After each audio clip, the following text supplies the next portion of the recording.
Pope Francis announced after his Sunday homily on October 6 that he would convene a conclave to establish new cardinals at the Vatican. The surprise conclave will be held on December 8. Let's take a brief look at the Pope's newly named 21 cardinals to be and see what impact this will have on the choice of the next Pope. Archbishop Angelo Acerbi, 99, has served in the Vatican's diplomatic corps for more than 50 years. Throughout his international career, he was taken hostage by guerrillas in Colombia, helped negotiate church-state relations in Spain, and helped rebuild the Hungarian Catholic hierarchy after the fall of communism. He will not be able to vote in a future conclave, or may even be alive to witness it. But this is the Pope iconic chapeau for a career of archived service. At the other end of the spectrum is Redemptorist Bishop Mykola Bychok, a 44-year-old Ukrainian Greek Catholic bishop who leads the Eparchy of Saints Peter and Paul in Melbourne, Australia. By appointing Bishop Bychok as cardinal, Pope Francis has now given the first red hat to a Ukrainian Greek Catholic. Also includes Sir Vladislav Nemet, Archbishop of Belgrade, currently also Vice President of the European Bishops' Conference, Archbishop Roberto Repole, a 57-year-old Italian theologian and Archbishop of Turin, and the Pope's personal travel agent, Monsignor George Jacob Kuvakad, who is responsible for planning Pope Francis' international travels. Father Kuvakad has served in the Vatican's diplomatic service since 2006, and it would be unusual for him to remain in his current position after being made a cardinal. The 51-year-old from Kerala, India, has been rumored to be a potential successor to Cardinal Oswald Gracias of Bombay. Of the 21 new names, 11 of the newly appointed bishops and priests come from religious orders.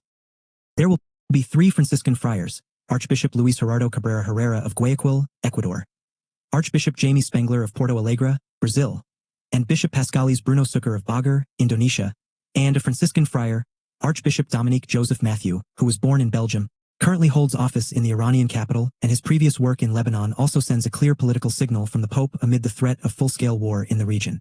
The 2 missionaries of God's Word who will be ordained cardinals are Archbishop Tarcisio Isao Kikuchi of Tokyo, Japan, who is also the current president of Caritas International, the Catholic Church's global philanthropic network, and Archbishop Nemet of Serbia.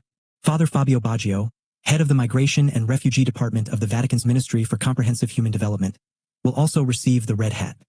Completing the list of cardinals who are about to become religious cardinals are Ukrainian Redemptorist Monsignor Bychok, Monsignor Vicente Bokalic Iglic of the Missionary Church, now Bishop of Santiago del Estero, Argentina, and 2 Dominican friars, Archbishop Jean-Paul Vesco of Algiers, Algeria, and Father Timothy Radcliffe. The selection at the age of 79, Father Radcliffe was less than a year away from attending the papal conclave. However, that does not exclude him from participating in the General Synods where all cardinals meet to discuss the state of the Church before electing the next pope.